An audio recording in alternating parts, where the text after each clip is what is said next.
Croyez-vous vraiment que la dîme garantit votre salut? Vous êtes-vous déjà demandé si le simple fait de donner 10% de votre salaire à l'Église suffirait à garder votre nom dans le livre de vie? Et si je vous disais qu'il y a des gens en enfer, en ce moment même, avec leur reçu de dîme en main? Ce témoignage va changer votre façon de penser, parce que ce n'est pas une question d'argent. Il s'agit de ce que vous faites lorsque personne ne regarde. Je m'appelle Jonathan M. Davis. J'ai 42 ans, et j'ai passé la moitié de ma vie dans l'Église, convaincu de faire tout ce qu'il fallait. J'ai grandi en entendant que la dîme était sacrée, que rendre 10% était une preuve de fidélité, d'obéissance et une garantie de bénédiction. J'ai pris cela au sérieux depuis l'âge de 17 ans. Je n'ai jamais manqué un mois. Même dans les moments difficiles, je payais d'abord la dîme, puis je voyais ce qui restait. Je croyais chaque mot de mes pasteurs. Je les écoutais avec respect, confiance et même crainte. Chaque fois qu'ils disaient « Ceux qui ne paient pas la dîme volent Dieu », je tremblais intérieurement. Je ne voulais jamais être compté parmi les désobéissants. Au fil du temps, ma vie matérielle a même prospéré. J'ai travaillé dur, obtenu une promotion, créé ma petite entreprise et même ouvert un groupe de prière à la maison. J'étais un fidèle payeur de dîmes, un donateur généreux et respecté dans la communauté. Mes pasteurs me prenaient en exemple. Ils disaient du haut de la chair « Soyez comme frère Jonathan ». Un homme fidèle dans la dîme et prospère dans le Seigneur. Cela gonflait mon ego. Je me sentais sur la bonne voie. Mais ce que personne ne voyait, et que je ne voulais pas voir non plus, c'était la pourriture que je cachais à l'extérieur du temple. Je pensais que la dîme me donnait un certain crédit spirituel, comme si Dieu était obligé d'ignorer mes faiblesses parce que je faisais ma part. À l'intérieur, j'étais un homme différent, un homme tiraillé entre l'apparence de la piété et des péchés secrets. J'ai commencé à mentir à ma femme, à inventer des rencontres et des voyages. Je me suis engagé avec d'autres femmes, me justifiant par un simple besoin émotionnel. Je me disais, au moins, je n'ai pas arrêté de payer la dîme. Dieu connaît mon cœur. Oui, il le connaissait. Il le savait mieux que moi. Et il savait que mon cœur s'éloignait de plus en plus de lui, même si je continuais à déposer des enveloppes à l'autel chaque dimanche. Je ne m'en suis pas rendu compte sur le moment, mais j'avais fait de la dîme un alibi spirituel. Une sorte de bouclier contre le jugement. Puis l'accident est arrivé. C'était un matin ordinaire et ensoleillé. J'avais pris ma voiture pour me rendre sur un chantier dans une autre commune. Je conduisais tranquillement lorsqu'un camion a perdu le contrôle et a envahi la voie. Je n'ai pas eu le temps de faire quoi que ce soit. Tout est devenu noir. La douleur a disparu aussitôt, et le silence s'est installé. J'ai cru m'évanouir, mais j'ai vite compris le contraire. J'ai vu mon propre corps, ensanglanté, coincé entre les barreaux de la voiture, tandis qu'une foule commençait à se rassembler. C'était réel. J'étais mort. Et maintenant, quelque chose de plus grave, de beaucoup plus grave, allait se produire. Je ne saurais dire combien de temps s'est écoulé entre l'impact et ce qui s'est passé ensuite. Je me souviens seulement d'avoir senti une force m'attirer, comme si mon esprit était aspiré dans un lieu que mon esprit ne comprenait pas. Je n'entendais plus les bruits de la terre, seulement une étrange vibration, comme si l'air était devenu lourd. Je me suis retrouvé dans un endroit sombre, sans mur, sans sol, sans fin, juste une obscurité profonde, puis j'ai senti la chaleur. Ce n'était pas une chaleur ordinaire, c'était un feu sans flamme, un supplice sans flamme. Et là, pour la première fois, ma conscience a commencé à peser lourd, beaucoup. C'est à ce moment-là que j'ai entendu la question qui résonne encore aujourd'hui dans mon âme. « Pourquoi es-tu ici » Une voix ferme mais calme. Elle ne criait pas, elle n'accusait pas. Elle demandait simplement. Et à cet instant, moi qui avais toujours cru avoir réponse à tout, je ne pouvais rien dire. Je pensais à la dîme, je pensais à l'église, je pensais au service, et tout cela me semblait si lointain, si inutile comparé à l'éternité qui s'offrait à moi. C'était comme si Dieu me montrait que j'avais placé toute ma foi dans un système et oublié ce qui comptait vraiment. Je suis tombé à genoux dans ce vide et me suis mis à pleurer comme un enfant. Alors que je pleurais, le visage baissé dans cet endroit sombre et étouffant, une lumière apparut devant moi. Ce n'était pas une lumière ordinaire. Elle était vivante, pure, comme si elle avait une personnalité propre. Elle ne vacillait ni ne vacillait, simplement avec une présence écrasante. La lumière ne m'aveuglait pas, elle me pénétrait. Je sentais tout en moi se révéler, mes pensées, mes souvenirs, mes intentions les plus secrètes. C'était comme si j'étais radiographié par quelque chose que je ne pouvais nier. La honte me consumait. Mes excuses s'effondraient avant même d'avoir pu se former. La même voix qui m'avait demandé « Pourquoi es-tu ici ?» reprit la parole.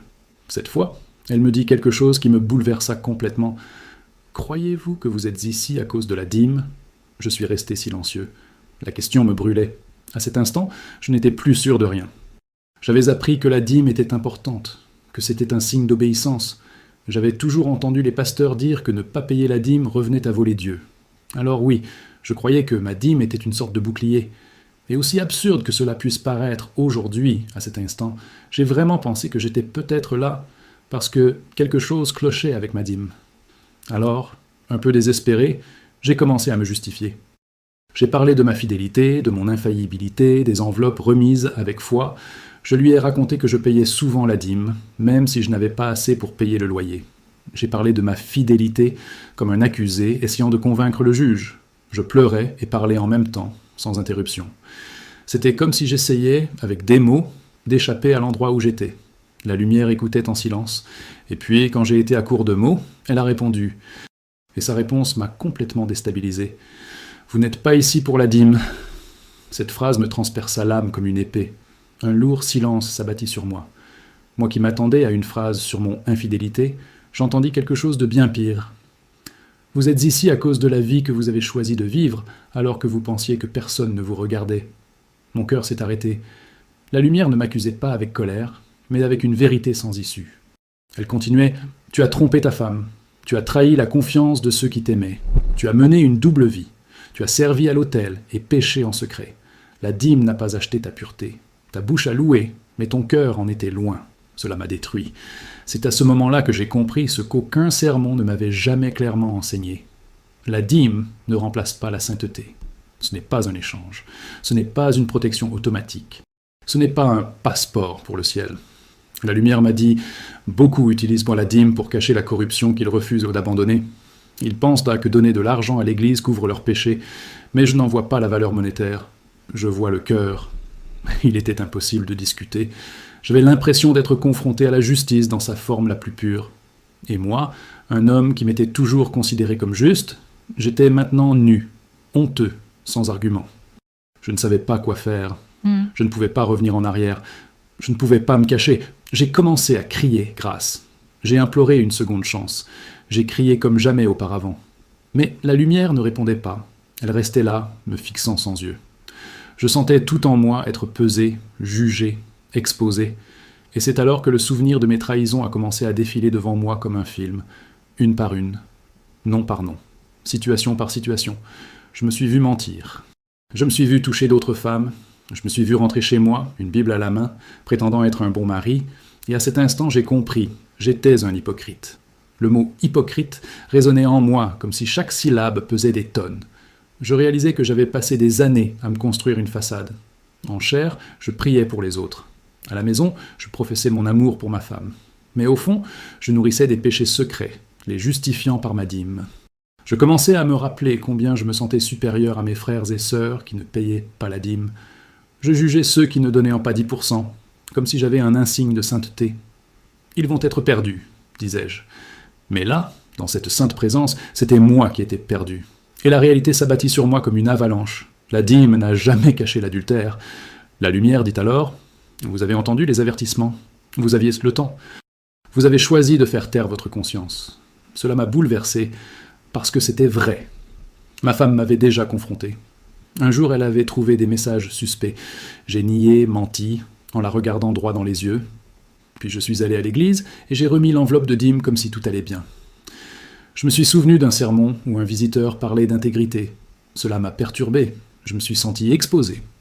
Mais au lieu de me repentir, j'ai critiqué le prédicateur et je me suis accroché à la doctrine de la dîme comme à une béquille. Je croyais que Dieu passerait outre mes péchés si je continuais à lui rendre ce qui lui appartient. La lumière m'a dit quelque chose qui a marqué mon esprit. Vous avez vécu une foi fragmentée. Vous avez séparé ce qui était à Dieu et ce qui était à vous. Mais je suis seigneur de tout, pas seulement de 10%. Cette phrase a tout changé. Combien de fois m'étais-je vanté de donner ce qui appartient à Dieu et de vivre à ma guise avec les 90% restants? Combien de fois avais-je aidé financièrement l'Église tout en négligeant ma famille? Combien de fois avais-je investi dans des ministères sans jamais affronter mon péché? J'ai réalisé que j'étais devant un Dieu qui ne s'en remettait pas aux chiffres. Un Dieu qui regarde les caractères, pas les chiffres. Un Dieu qui exige la vérité, pas les apparences. À ce moment-là, je me suis senti comme Ananias et Saphira. Non pas pour avoir gardé une partie de l'argent, mais pour avoir tenté de tromper l'esprit sous un vernis de sainteté. Et la douleur ne venait pas seulement de ma situation, mais de la révélation de qui j'étais devenu.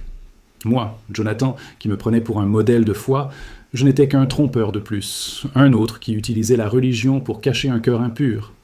J'ai commencé à me demander à voix haute, et maintenant, y a-t-il un moyen de revenir en arrière? Y a-t-il un pardon? Est-il trop tard? Mais la lumière ne m'a pas répondu par des mots. Elle m'a juste montré des scènes, des moments où l'esprit essayait de me convaincre, des moments où je ressentais un malaise, et je l'ignorais. J'ai revu le jour où j'ai failli tout confesser à ma femme. C'était un samedi soir. Nous étions sur le porche. Je voulais purifier mon âme. Mais la peur l'emportait. Et là, dans cet enfer spirituel, j'ai compris que son silence après mon mensonge, ce regard, était l'ultime avertissement de Dieu. J'ai aussi revu le moment où un jeune homme de l'église m'a dit « Frère, le Seigneur m'a montré que tu portes un fardeau caché. » J'ai ri, changé de sujet et dit que tout était dans sa tête. Un autre avertissement ignoré. Et voilà, il n'y avait plus de temps, plus d'excuses, plus d'enveloppe pour me sauver. Je me sentais submergé par la tristesse. Je me voyais petit, sale, faux. Et la lumière, qui avait autrefois brillé avec éclat, commença à faiblir. Comme pour dire « Tu as eu ta chance, je t'ai toujours aimé, mais tu as choisi la tromperie. » C'était comme si le ciel lui-même s'était retiré. J'implorais la miséricorde, la moindre chance, la moindre possibilité d'un nouveau départ. Je ne voulais pas de richesse, je ne voulais pas de ministère. Je voulais juste pouvoir revenir et demander pardon. J'avais promis de tout avouer, que j'aimerais ma femme comme il se doit, que je serais purifié. Mais il semblait trop tard. Le temps de la décision était déjà passé. Et là, entouré du poids de la vérité, j'ai compris ce que signifie être jugé sur ce qui est caché, et non sur ce qui est révélé. Le temps était différent là-bas. Il n'y avait pas d'horloge, mais le poids de l'éternité m'écrasait. Chaque souvenir de ma vie semblait me transpercer comme une épée. Et plus je voyais qui j'étais vraiment, plus je réalisais à quel point je m'étais trompé. Je comprenais que le problème n'était pas la dîme, mais le genre de christianisme que je m'étais créé. Un système basé sur l'échange, le marchandage et la façade. J'utilisais des pratiques spirituelles pour dissimuler la pourriture de mon âme. C'était comme un tombeau peint à l'extérieur, mais rempli d'ossements à l'intérieur. J'avais été ce genre d'homme. Et maintenant, il n'y avait plus moyen de le cacher. La lumière, s'éteignant devant moi, disait « Tu penses toujours que j'ai été injuste ?» Instinctivement, j'ai voulu dire oui. Mais mes mots sont restés dans ma gorge. Comment pouvais-je dire que Dieu était injuste alors qu'il m'avait tant prévenu? Comment pouvais-je dire que je ne savais pas alors que ma conscience me tourmentait chaque jour? J'avais honte de penser à me plaindre. La lumière continuait. Je ne suis pas venu pour des offrandes. Je suis venu pour des cœurs livrés. Vous m'avez offert 10%, mais vous ne m'avez jamais donné ce que je désirais le plus, vous tout entier. C'était comme une phrase, mais aussi comme une révélation libératrice. J'ai enfin compris. Des larmes brûlantes coulaient de mes yeux, même sans corps physique. C'était comme si mon âme pleurait. Et dans ce cri, je voyais tout clairement. Ma vie était une construction mensongère. On admirait Jonathan, le dîmeur, l'homme d'affaires, le chef de cellule. Mais le ciel voyait le Jonathan qui utilisait cela comme monnaie d'échange, qui se servait de la Bible pour se justifier, qui considérait la grâce comme une excuse et le péché comme une habitude. L'enfer qui m'entourait n'était que le reflet de la vie que j'avais choisie. Dieu ne m'y avait pas jeté. J'y ai marché seul, un jour à la fois, persuadé qu'une enveloppe suffirait à tout compenser. J'ai commencé à implorer non plus la délivrance, mais la compréhension. J'ai demandé à Dieu de m'enseigner, même à cet endroit précis. Je voulais savoir comment avertir les autres. Je voulais empêcher quiconque de tomber dans la même illusion. C'est alors que la lumière m'a parlé à nouveau. Vous ne reviendrez pas par le mérite, mais par la miséricorde. Et la mission sera claire. Montrer que les pratiques religieuses sans transformation n'ont aucune valeur à mes yeux. À cet instant, l'atmosphère environnante commença à se dissiper. La chaleur fit place à un profond silence. Et pour la première fois depuis l'accident, je ressentis la paix. Une paix fragile, mais réelle. Je me suis réveillé à l'hôpital. Tube, machine, infirmière, en marche. Ma femme pleurait à mes côtés. J'étais vivant. J'avais une seconde chance. Et je savais ce que je devais faire. Cette même semaine, j'ai tout avoué. J'ai demandé pardon. J'ai quitté le ministère. J'ai recommencé à zéro. Beaucoup m'ont abandonné. D'autres m'ont jugé. Mais je savais que cette fois, c'était différent. Ce n'était plus une question d'image. C'était une question de vérité. J'ai appris que Dieu ne veut pas de mes performances. Il veut ma repentance. Et à partir de ce jour, tout a changé. Aujourd'hui, je ne m'élève pas contre la dîme, mais je m'élève contre le mensonge qui prétend qu'elle sauve. La dîme est noble lorsqu'elle vient d'un cœur pur. Mais lorsqu'elle sert de bouclier contre le péché, elle devient une partie de la condamnation. J'en suis la preuve vivante. Je suis allé en enfer avec l'enveloppe à la main. Et je suis revenu en disant « Ce n'est pas ce que vous donnez qui compte, c'est la façon dont vous vivez. Le paradis ne s'achète pas. Le pardon ne se négocie pas. La foi ne se trompe pas. Si vous vivez tiraillé entre la religion et le péché caché, arrêtez, maintenant, avant qu'il ne soit trop tard, car j'ai vu l'autre côté. Et je peux vous l'assurer, la religion sans repentance n'empêche pas la condamnation. Les jours qui ont suivi ma sortie de l'hôpital ont été les plus difficiles de ma vie. J'avais déjà subi des opérations, des douleurs physiques et des limitations physiques. Mais rien n'était comparable à la douleur d'affronter les conséquences de ma fausse vie spirituelle. Ma femme, dévastée par les confessions, est restée silencieuse pendant des jours. Mes enfants ne comprenaient pas pourquoi j'avais arrêté d'aller à l'église. Mes frères en Christ, qui m'avaient auparavant honoré comme une figure spirituelle, ont maintenant détourné le regard. Je suis devenu un étranger là où j'avais été autrefois applaudi. Mais même là, dans cette solitude, quelque chose de nouveau a commencé à naître en moi, la vérité. Pour la première fois, j'ai prié sans chercher à impressionner Dieu. Pas de phrases toutes faites, pas de formules toutes faites. Je me suis effondré, j'ai pleuré devant le Seigneur avec des mots simples. Apprends-moi à vivre correctement. J'ai lu la Bible comme quelqu'un en quête d'oxygène. J'ai découvert des versets auxquels je n'avais jamais prêté attention auparavant. L'un d'eux m'a brûlé le cœur, ce peuple m'honore des lèvres, mais son cœur est éloigné de moi. Ésaïe 29, 13. C'était comme si Dieu lui-même disait « Maintenant, tu as compris ». La dîme restait importante. Mais je savais désormais qu'elle n'était qu'une partie d'un tout, et non le cœur de la foi. J'ai commencé à prendre mes distances avec les débats sur la dîme dans l'Ancien et le Nouveau Testament. J'ai réalisé que beaucoup utilisaient ces arguments pour cacher leurs péchés ou nourrir leur ego. Certains attaquaient la dîme pour justifier leur cupidité.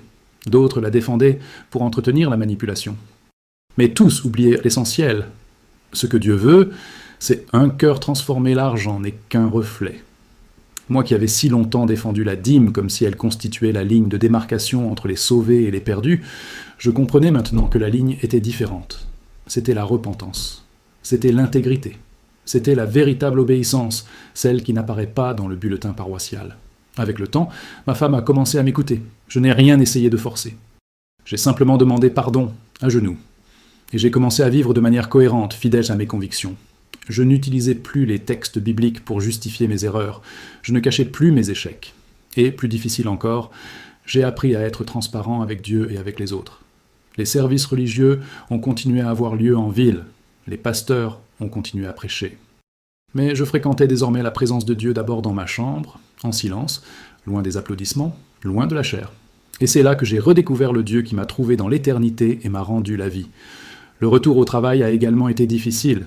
J'ai subi des blessures physiques, mais petit à petit, je me suis adapté. J'ai relancé mon entreprise avec des principes différents. Fini la cupidité, fini l'apparence. Je savais que beaucoup me voyaient comme un pécheur pardonné, comme si j'étais inférieur. Mais je préférais être un pécheur guéri plutôt qu'un saint hypocrite. Beaucoup sont venus me voir et m'ont demandé « Payez-vous toujours la dîme ?» Et j'ai répondu « Oui, mais maintenant avec un cœur pur, non pas pour marchander les bénédictions, non pas pour cacher ses défauts, mais pour faire partie d'une vie qui appartient désormais véritablement au Christ, pas seulement dans votre poche, mais dans votre âme. Et c'est pourquoi je partage ce témoignage, non pas pour me justifier, non pas pour accuser, mais pour avertir, car pendant que j'étais là, dans ce lieu de tourment, j'ai vu des visages familiers, des visages de frères et sœurs qui utilisaient aussi la dîme comme excuse, comme protection, comme signe de supériorité. J'ai vu des gens qui jeûnaient, qui priaient à haute voix, qui prêchaient, mais qui vivaient dans le mensonge, l'adultère, l'orgueil. Et tous là-bas, comme moi, étaient donc condamnés non pas par le montant qu'ils donnaient ou ne donnaient pas, mais par le cœur avec lequel ils ne donnaient jamais. Et voici, mon frère, ma sœur, ce qu'il faut dire. Dieu ne veut pas de votre dîme. Il veut toi. J'ai commencé à comprendre qu'il existe quelque chose de plus dangereux encore que le péché lui-même, vivre dans l'illusion d'avoir raison, alors qu'en réalité, nous sommes loin de Dieu. Et cette illusion se renforce au sein des églises lorsque nous enseignons aux gens à suivre des règles extérieures sans affronter la pourriture de leur cœur. Je suis devenu un expert en apparence. Je savais quoi dire, comment lever les mains, comment prier avec élégance. Et tout a fonctionné, car personne ne voyait ce que je cachais. Seul Dieu. Et lui voyait tout. Chaque pensée, chaque décision, chaque excuse.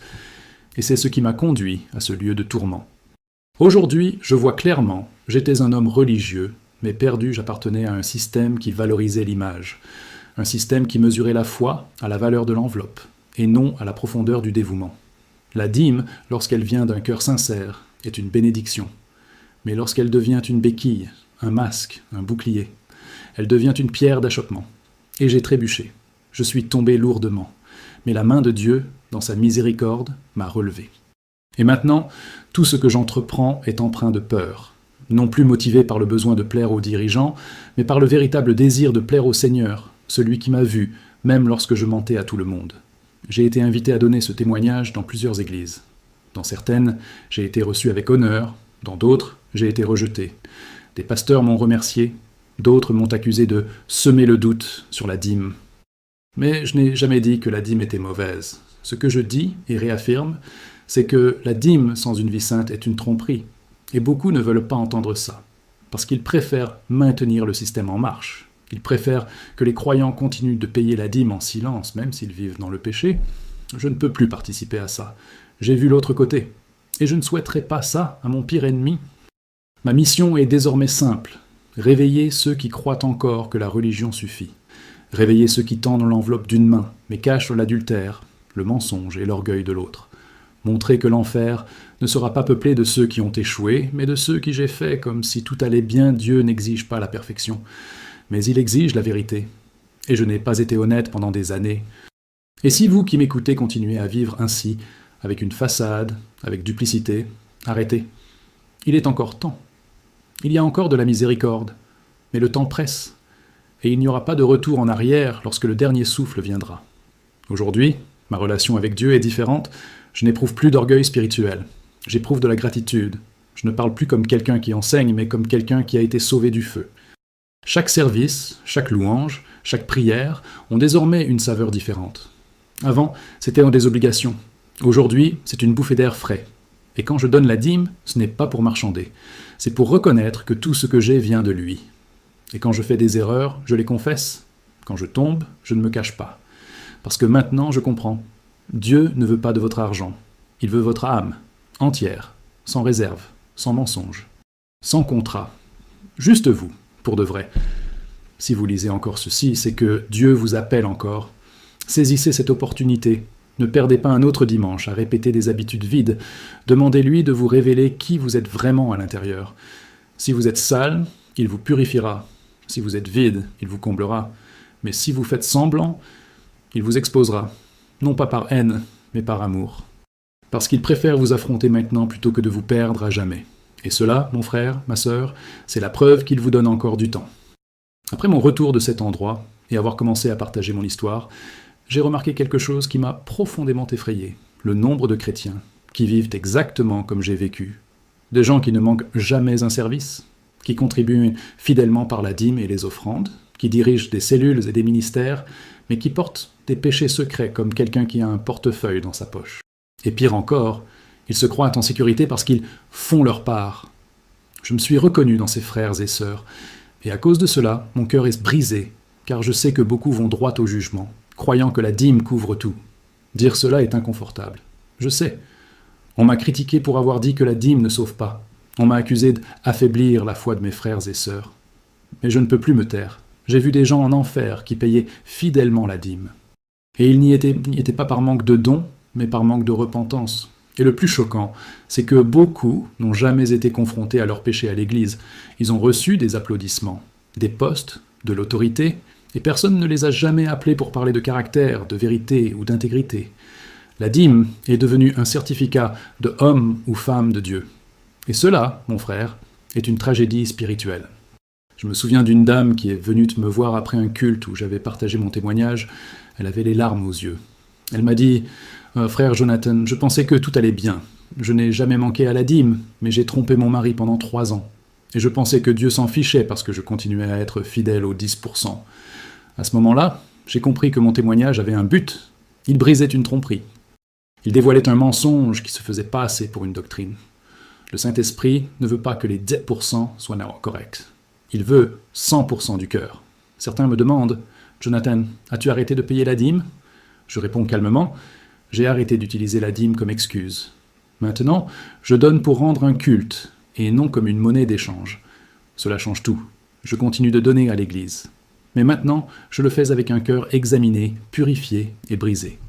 Je comprends que l'argent peut alimenter les lumières et les microphones, mais seul un cœur transformé soutient une vie devant Dieu. Et c'est ce que j'ai appris à mes dépens.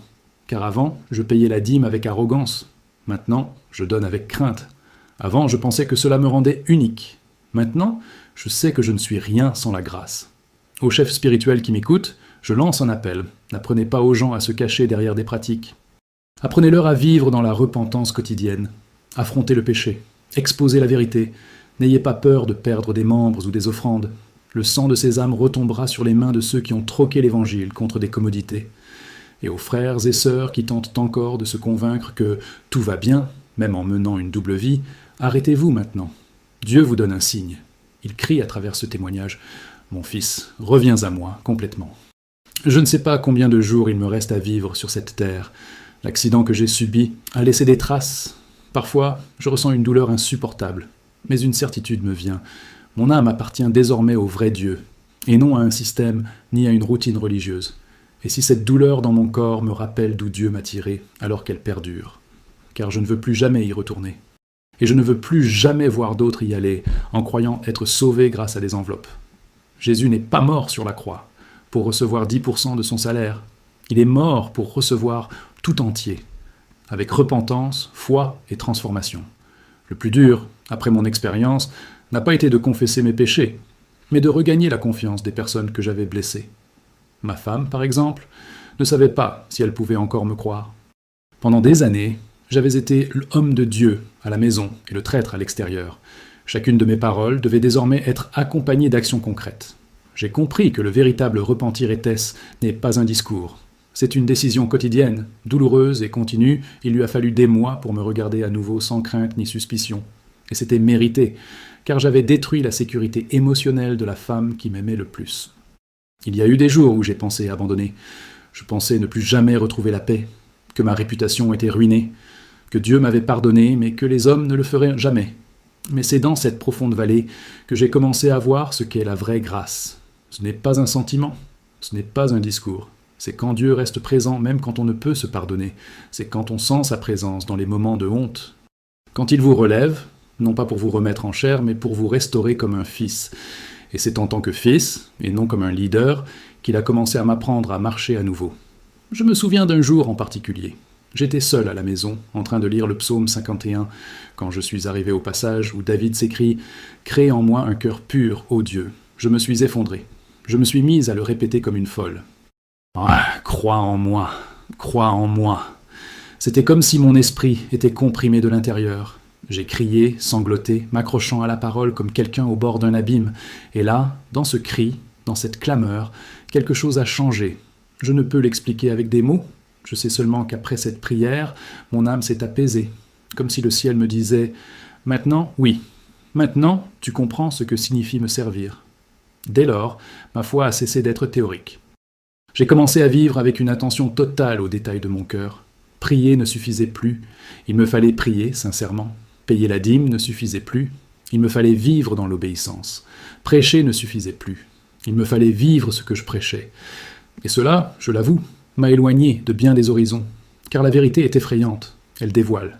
Elle n'a pas sa place dans les programmes religieux idylliques. J'ai été désinvité d'événements. J'ai perdu des amis. Mais j'ai gagné quelque chose que je n'échangerai contre rien, la présence réelle de Dieu. Pas le genre qui bouge pendant le culte, mais le genre qui réconforte dans une pièce sombre, après une erreur. J'ai également été approché par des hommes qui, comme moi, dissimulaient leurs péchés sous le couvert de la religiosité. Des pasteurs, des évangélistes, des responsables de culte. Tous partageaient le même schéma. Une apparence forte, mais des âmes malades. Et tous confessèrent la même erreur. Ils pensaient que la dîme suffisait, que les bonnes œuvres compensaient les transgressions. Et en les écoutant chacun, j'ai compris que mon cas n'était pas une exception, mais la règle. Il existe une multitude de chrétiens qui vivent un évangile partiel, dilué, centré sur l'extérieur. Ce témoignage mérite donc d'être répété ad nauseam. Ce n'est pas la dîme qui vous condamnera ou vous sauvera, mais votre cœur devant Dieu. Si vous lisez ceci et sentez le Saint-Esprit vous presser de l'intérieur, ne l'ignorez pas. Ne vous endurcissez pas. Ne rejetez pas cet avertissement. Vous êtes peut-être sur le point de commettre la même erreur que moi depuis des années. Pensez que, simplement parce que vous êtes encore en vie et que vous payez la dîme, tout va bien. Mais j'étais mort. Et je vous le dis en toute conviction, tout n'allait pas bien. J'étais à 2 doigts de la damnation éternelle, pensant être en sécurité grâce à mes pratiques religieuses. Et si Dieu m'a ramené, c'était pour vous dire, il ne veut pas de vos coutumes. Il veut que vous vous abandonniez. Au fil du temps, j'ai compris que la vraie repentance laisse des cicatrices, mais aussi des traces de transformation. Aujourd'hui, je regarde en arrière et j'ai honte, certes, mais pas avec une culpabilité destructrice. C'est une honte qui s'est transformée en révérence. Je ne parle plus de Dieu à la légère. Je ne traite plus les Écritures comme un argument de débat. Je tremble devant le Seigneur, car je sais d'où je viens. Je sais que mon apparence religieuse m'a conduit à flirter avec la perdition. Et je sais qu'il n'y a rien de plus dangereux qu'un chrétien qui pense que tout va bien, alors que ce n'est pas le cas. Mon foyer a également été reconstruit. Ma femme avait besoin de temps, d'espace et de bien plus que des mots. Elle avait besoin de voir du fruit. Je ne lui ai pas mis la pression. J'ai simplement insisté pour aimer, pour servir, pour réparer. Petit à petit, elle a recommencé à prier avec moi. Puis elle a recommencé à sourire. Aujourd'hui, lorsqu'elle me tient la main pendant un culte, je pleure. Parce que je sais que c'est un miracle. Et je sais que Dieu ne m'a pas seulement pardonné, il a restauré ce que j'avais détruit. Et ce n'était pas grâce à ma dîme. C'était grâce à la miséricorde d'un Dieu qui a vu mon désespoir et a décidé de me donner une autre chance. J'ai reçu des invitations à reprendre la prédication, j'ai décliné la plupart d'entre elles. J'ai dit à Dieu que je ne voulais m'exprimer que lorsqu'il me le demandait. Car je sais que beaucoup recherchent simplement un témoignage fort pour attirer l'attention. Mais ce témoignage n'est pas un divertissement. C'est du sang, c'est de la honte, c'est une restauration. Si vous lisez ou écoutez ceci et continuez à utiliser la religion pour vous cacher, vous jouez avec le feu. Et l'enfer n'est pas une métaphore. Je suis passé par là, j'ai ressenti la chaleur, j'ai vu le désespoir, et je pensais être sauvé, simplement parce que je payais la dîme, que j'étais un membre actif et que j'assistais au culte. J'avais tort. La vérité que j'ai ignorée pendant des années me guide désormais comme un phare. Et c'est simple, Jésus ne veut pas une partie de moi. Il veut tout de moi. Il ne veut pas seulement mon argent, il veut mon regard clair, mes pensées pures, ma fidélité secrète, ma confession sincère. Je pensais donner trop. Mais au fond, je retenais l'essentiel, moi-même. Alors, Dieu m'a permis de mourir, de voir l'autre côté et de revenir avec une mission. Avertir les autres avant qu'il ne soit trop tard. Réveiller ceux qui dorment. Confronter les justes qui vivent selon les apparences. Montrer que sans la sainteté, personne ne verra le Seigneur. Je me souviens encore de la dernière phrase que j'ai entendue de cette lumière avant de retourner dans mon corps. Ne vivez pas pour paraître bien, vivez pour être pur devant moi. Cette phrase s'est gravée dans mon âme comme un feu. Elle m'empêche de retomber dans l'hypocrisie. Elle m'oblige à réévaluer mes intentions chaque jour. Elle me rappelle que le ciel ne se laisse pas impressionner par les ministères, les fidèles ou le nombre.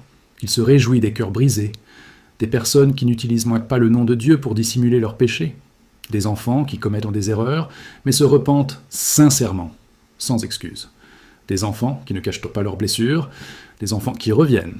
Et donc, si je pouvais lancer un dernier appel aujourd'hui, ce serait celui-ci, retourner à Dieu avec tout.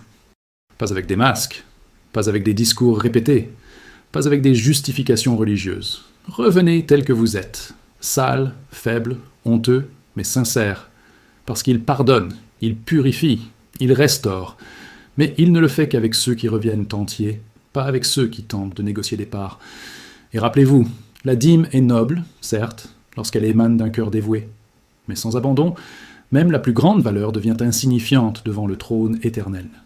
Après tout ce que j'ai vécu, je comprends qu'il existe un type d'évangile prêché aujourd'hui qui est beau à l'extérieur, mais mortel à l'intérieur. C'est un évangile qui prône des comportements, des habitudes et des routines religieux, mais qui ne parle pas de repentance authentique.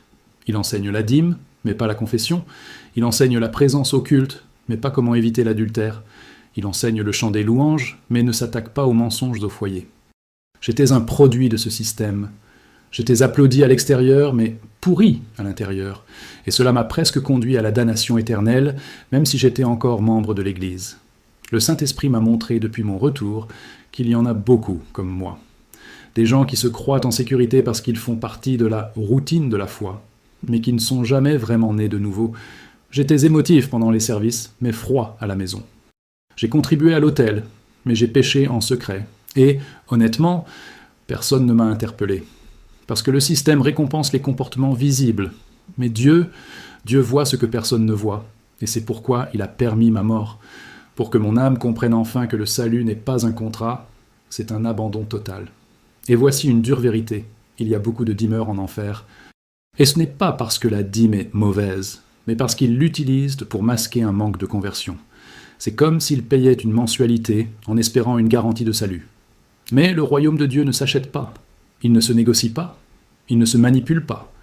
Le royaume appartient à ceux qui se brisent, qui s'humilient, qui abandonnent le péché, même quand il est douloureux. Et si vous croyez encore pouvoir continuer à vivre dans la duplicité parce que vous donnez fidèlement, laissez-moi vous dire, vous vous trompez. Et le prix de cette tromperie est l'éternité. Certains frères qui m'ont entendu disent que je exagère. Dieu est amour. Et oui, Dieu est amour.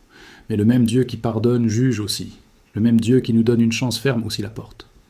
Et la pire condamnation est celle qui survient après une vie passée dans l'Église, à croire que tout allait bien. C'est pourquoi j'insiste, ne vous cachez pas derrière la religion.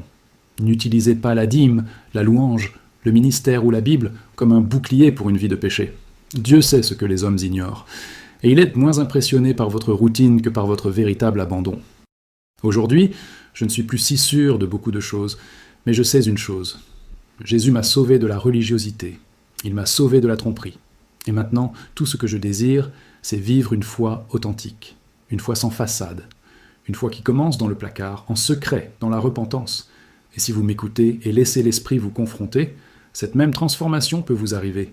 Mais cela demande du courage, le courage d'admettre ses torts, le courage de se confesser, le courage de perdre des positions, des applaudissements, une réputation, et de gagner le salut de son âme. L'évangile est simple, renoncez à vous-même, prenez votre croix et suivez le Christ. Mais l'Église moderne a remplacé cela par « Allez à l'Église, payez la dîme et attendez-vous à des bénédictions ». Ce faux évangile est ce qui a conduit des milliers de personnes à la tromperie. Et si vous lisez jusqu'ici, c'est parce que Dieu veut vous réveiller. Il veut déchirer le voile de la religiosité. Il veut vous montrer que le ciel est réservé à ceux qui vivent dans la lumière et pas seulement à ceux qui vont à l'Église. Et si vous voulez cette lumière, si vous voulez échapper aux ténèbres spirituelles, commencez dès maintenant, car demain sera peut-être trop tard. À mon retour de l'hôpital, j'ai compris que vivre en vérité aurait un prix élevé, non seulement devant les autres, mais aussi devant moi-même. Car vivre en vérité, c'est vivre en confrontation constante. C'est se regarder dans le miroir et ne pas fuir ce qu'on voit. C'est ne pas masquer ses intentions par la spiritualité. Et c'est ce que le Seigneur a commencé à faire avec moi. Déconstruire chaque masque, chaque mécanisme de défense, chaque excuse que je portais dans mon cœur. C'était douloureux, mais c'était nécessaire, car ce qui n'est pas arraché repousse toujours. Et je ne pouvais plus me permettre ce luxe. Les gens voulaient connaître les détails de mon expérience en enfer. Ils me posaient des questions théologiques et doctrinales, voulaient cartographier ce que je voyais, mesurer la chaleur, comprendre la géographie de ce lieu. Mais l'enfer que j'ai vu n'était pas à étudier, il était à craindre. Il n'existe pas pour satisfaire la curiosité, il est la conséquence des choix de beaucoup. Et c'est ce qui m'a le plus blessé. Savoir que des milliers de personnes y marchent dans des églises, Bible à la main et dîme au portefeuille, parce qu'on ne leur a jamais appris à craindre Dieu, seulement à plaire au système religieux. Beaucoup de gens me demandent « Jonathan, crois-tu encore en l'Église ?» Et je réponds « Oui, mais je crois en une Église purifiée, une Église qui prêche la repentance, la sainteté et la vérité. Je ne crois plus à une structure qui privilégie les apparences, qui tait les péchés en échange d'offrandes, qui protège les scandales au nom de la préservation de la réputation. L'épouse du Christ ne peut être souillée, elle ne peut être aveugle, elle ne peut être corrompue. Et si je suis ici, en vie et en haleine, c'est parce que le Seigneur veut susciter des personnes au sein de l'Église pour la rappeler à la croix, et non au système. Un jour, je suis entré dans une église et j'ai entendu le pasteur dire « Ceux qui ne donnent pas la dîme ne vont pas au ciel ». Cela m'a donné des frissons, non pas que je désapprouve l'importance de donner, mais parce que je sais qu'il y en a beaucoup qui perdent la dîme et qui iront quand même en enfer. Car le salut ne se garantit pas par un abonnement mensuel. Il est le fruit d'un cœur qui se plie, se brise, renonce au péché chaque jour. Le salut a un prix, le sang, la repentance, la transformation. Et ce prix a été payé par Jésus, pas par nous. Notre rôle est d'être à la hauteur de ce qu'il a fait. Et cela ne s'achète pas, cela se décide. Aujourd'hui, quand j'entre dans une église, j'y vais en silence. Je ne veux pas être vu. Je ne veux pas me faire remarquer. Je ne veux pas être loué. Je veux juste soyez prudents, parce que je sais à quel point j'ai frôlé la damnation. Et si je peux utiliser ce que j'ai vécu pour empêcher d'autres de tomber dans le même abîme, alors puisse ma vie servir d'avertissement. Que ma honte devienne un pont, que ma douleur devienne un réveil, et s'il faut le répéter 1000 fois, la dîme n'est pas le problème. Le problème est de l'utiliser comme excuse pour ne pas vivre une vie juste devant Dieu. Finalement, j'ai compris que tout ce que je croyais important auparavant, réputation, influence, reconnaissance, ne vaut plus rien face à l'éternité. Car au jour du jugement, Dieu ne regardera pas votre présence au culte, votre position dans l'église ou vos bordereaux de dépôt. Il examinera votre cœur. Il examinera vos actions à l'abri des regards. Il pèsera vos intentions, vos décisions, vos omissions. Et ce jour-là, il vous dira soit « Viens, bon et fidèle serviteur », soit « Éloigne-toi de moi, je ne t'ai jamais connu ». La seule différence entre les deux n'est pas la dîme, c'est la vérité vécue, c'est la foi obéissante, c'est la sainteté prise au sérieux. Aujourd'hui, au réveil, la première chose que je fais n'est pas de consulter mon téléphone, ni de me précipiter à mes rendez-vous quotidiens. Je plie les genoux et je dis « Seigneur, délivre-moi de moi-même ». Car maintenant, je sais que le plus grand ennemi de mon salut n'était pas le diable, mais ma propre chair déguisée en religion. Le plus grand danger auquel j'étais confronté était de croire que j'étais sauvé simplement parce que je suivais certains préceptes, comme la dîme. Et j'ai failli perdre mon âme parce que je n'ai pas permis au Saint-Esprit de transformer tout le reste. La religion sans repentance n'est qu'une constitution spirituelle, et un jour, tout le maquillage sera arraché. Mon objectif est désormais simple, avertir. Réveiller ceux qui dorment avec la Bible sous le bras, ceux qui ont mémorisé des versets, mais ne vivent même pas les principes fondamentaux de l'obéissance. Ceux qui parlent de Jésus du bout des lèvres, mais trahissent la croix par leurs actes. Mon témoignage est inconfortable. Il ne se termine pas joyeusement sur une scène sous les applaudissements. Il se termine avec une âme à genoux, encore en reconstruction, reconnaissante d'être en vie, et consciente que le salut est quelque chose que l'on recherche avec crainte et tremblement chaque jour. Je ne sais pas si je dirigerai à nouveau un groupe de cellules, ou prêcherai en chair. Peut-être, peut-être pas. Mais cela n'a plus d'importance.